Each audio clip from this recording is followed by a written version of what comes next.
Salut à toi, c'est William, j'espère que tu vas bien. Aujourd'hui, on va attaquer une série de cours sur les exponentielles.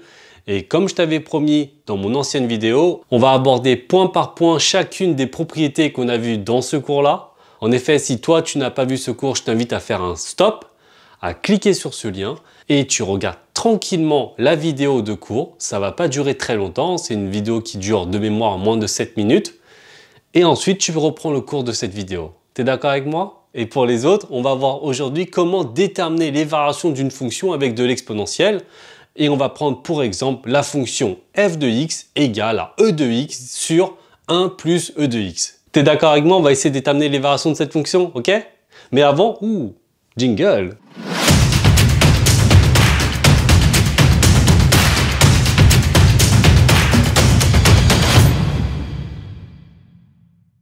Alors avant de commencer, tu te rappelles, pour déterminer les variations d'une fonction, on a un cours spécifique là-dessus.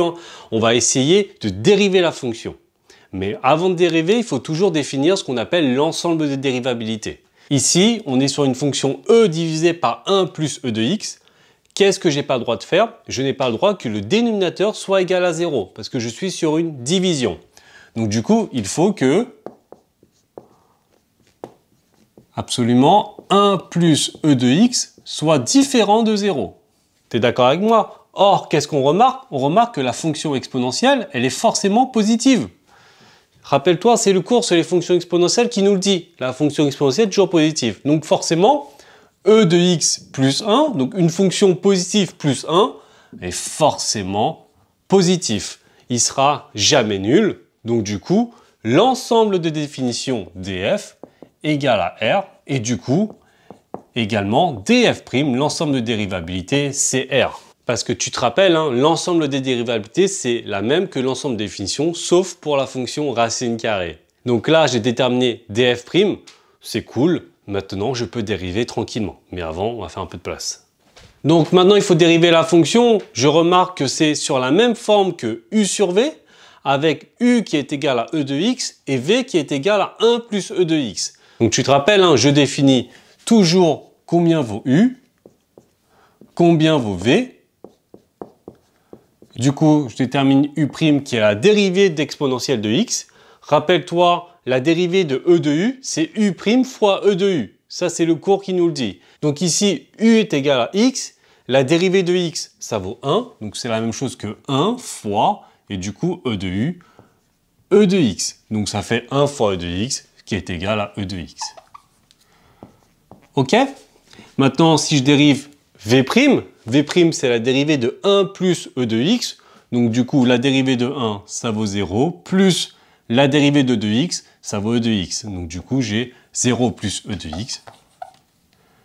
J'ai e de x. Maintenant que j'ai déterminé u', v', v', je peux appliquer la formule tranquillement de la dérivée, donc f' de x, qui est égale à u', donc e de x, fois v, qui est égal à 1 plus e de x, moins u, qui est égal à e de x, fois v', qui est égal à e de x. Le tout divisé par v carré, 1 plus e de x, le tout au carré. Là, comment faire? Tu te rappelles dans notre cours, je t'avais donné comme astuce de factoriser par la fonction exponentielle. Je ne t'avais pas expliqué pourquoi, je t'avais dit justement que ça va faciliter tes calculs pour plus tard. Là, on va voir pourquoi. En effet, là, on remarque qu'on a la fonction exponentielle ici et également exponentielle ici. Donc, je suis bien sur la forme a fois b moins a fois c. Donc, je peux factoriser par exponentielle, ça fait e de x, facteur, et je lis de gauche à droite, 1 plus e de x moins e de x, le tout divisé par 1 plus e de x, le tout au carré. Ça marche? Je remarque ici que j'ai plus que 1, donc ça fait e de x fois 1, c'est égal à e de x, le tout divisé par 1 plus e de x, le tout au carré. Donc maintenant, j'ai dérivé la fonction, c'est la forme la plus simplifiable possible. Donc maintenant, il faut que j'étudie, rappelle-toi, le signe de ça. On va faire un peu de place. Donc là maintenant, on va essayer de déterminer le signe de cette dérivée. On se rappelle, on est sur une division, donc je peux décomposer ma dérivée en faisant ce qu'on appelle un tableau de signes à 3 étages. En effet, le premier étage correspondra au signe du numérateur, deuxième étage, le signe du dénominateur, et le troisième étage, le signe de la composante des deux, donc du coup de f'. Donc du coup, le numérateur, je remarque que e de x, bah, c'est forcément toujours positif. C'est le cours qui me le dit. Donc je sais que le numérateur sera forcément positif. Ensuite, 1 plus e de x, le tout au carré, bah pareil, c'est quelque chose au carré, ce sera forcément positif. Et en plus de ça, 1 plus e de x, il est jamais nul, donc il sera toujours positif. Donc, de fait, je peux établir un tableau de signes avec ici le numérateur, ici le dénominateur, et ici la composante des deux, f' de x. On est défini, rappelle-toi, sur R. Donc ici, e de x, il sera toujours positif. 1 plus e de x au carré, pareil, il sera toujours positif. Donc f' de x sera toujours positif.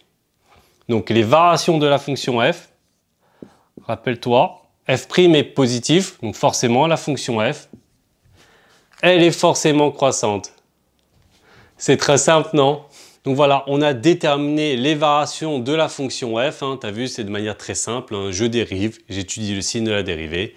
Et ensuite, à partir du signe de la dérivée, j'ai les variations de la fonction. Donc là, on a vu un cas plutôt simple, c'est le niveau 1. On va voir dans une prochaine vidéo un cas un peu plus technique, etc. etc. Donc je vais m'amuser un petit peu avec toi, mais là, tu as vu justement un cas simple. Mais le principe restera toujours le même. Je te souhaite une très bonne journée, révise bien, travaille bien et je te dis à très vite sur la chaîne. Ciao!